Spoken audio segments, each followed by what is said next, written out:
बात मैं आपसे कहना चाहता हूँ, हम जो दिगंबर लोग बात कर रहे हैं, हम दिगंबर लोगों को, हमारे पीछे कौन खड़ा है? हमारे कई लोग कभी कहते हैं कि हमें राजनीतिक संरक्षण नहीं है, कहते ना राजनीतिक संरक्षण का अवसर आया है, तुम्हें देंगे थाली में रख करके लोग, लेकिन तुम्हें लेना आता है क्या?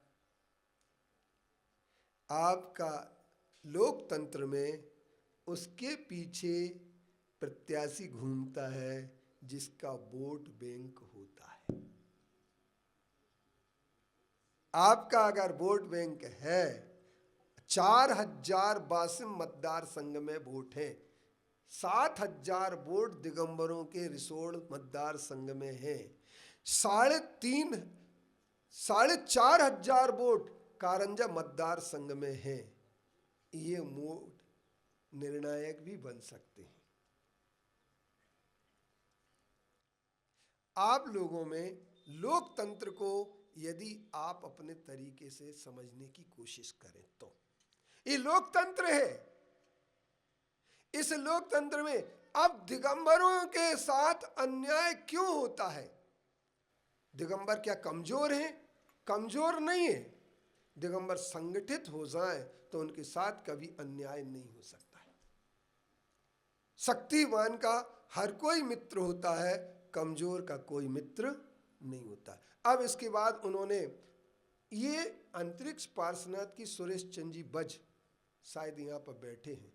मैं एक प्रश्न पूछूं आपसे कि ये बताइए, सिरपुर को श्वेतांबरी घोषित करने के पीछे सोच क्या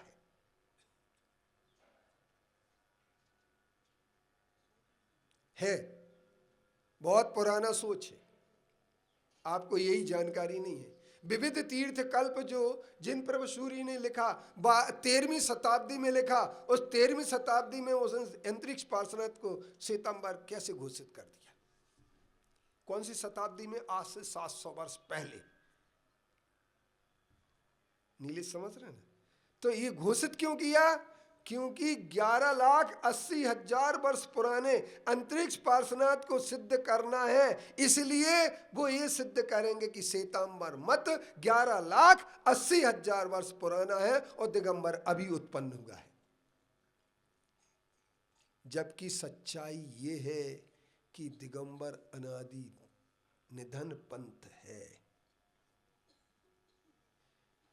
अब उन्होंने इसके लिए कैसे सिद्ध करें, तो इसको सिद्ध करने के लिए उन्होंने कुंद आचार्य को 6वीं शताब्दी का बताया। एक काल्पनिक कहानी गढ़ी और जिस काल्पनिक कहानी में यह कहा गया कि एक शिवभूति नाम का लड़का था, वो रात में देव से आता था, वो उसकी पत्नी जागती रहती थी। उसकी पत्नी ने अपनी सास से शिकायत की तो सास ने कहा तुम सो जाओ मैं जागूंगी, और शिवभूति को ये कह दिया जिसका दरवाजा खुला हो उसके यहाँ तू चला जा। और वो उपाश्रय में जाकर के चला गया और उपाश्रय में जाकर के उसने क्या किया कि मुनि महाराज जी, उनके जो श्वेतांबर साधु थे, उनसे दीक्षा मांगी। उन्होंने दीक्षा दे दी, शिष्य बन गया, विहार करके आया। सहस्रमाल नाम के राजा ने एक रत्न कम्बल भेंट में दिया, वो उसने ले लिया। उनके गुरुओं ने समझाया कि रत्न कम्बल नहीं रखते हैं, ये परिग्रह है, क्योंकि पहले तो नग्न साधु साधना करते थे नग्न रूप में, इसलिए अपन कम्बल नहीं रख सकते। अब इसमें प्रश्न ये होगा, उसने कम्बल छोड़ा और नग्न होकर के रह गया, उसने दिगंबर पंथ चलाया। एक कपोल कल्पित कहानी ही उनके गले फंस जाएगी। कैसे फंस जाएगी सचिन? कैसे फंस जाएगी? क्योंकि वो ही कह रहे हैं कि पहले साधु नग्न रहते थे, तो इसका मतलब क्या हो गया? पहले दिगंबर होंगे, बाद में श्वेतांबर बने।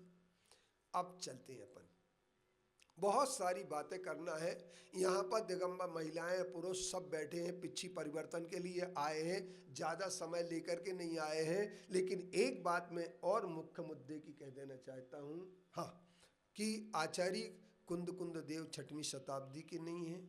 आचार्य इसके उपरांत मूर्ति, दिगंबरों की मूर्ति 2री शताब्दी के पहले कभी नहीं थी, ऐसा भी वो कहते हैं। लेकिन मैं आपको एक बात कह देना चाहता हूँ, उदयगिरी खंडगिरी की गुफा में एक शिलालेख है, जिस शिलालेख में ये लिखा है कि नंद राजाओं से युद्ध करके महामेघ वाहन खारवेल जिन प्रतिमा लाया था, पार्श्वनाथ भगवान की प्रतिमा, जो आज भी नग्न दिगंबर और प्राचीन है।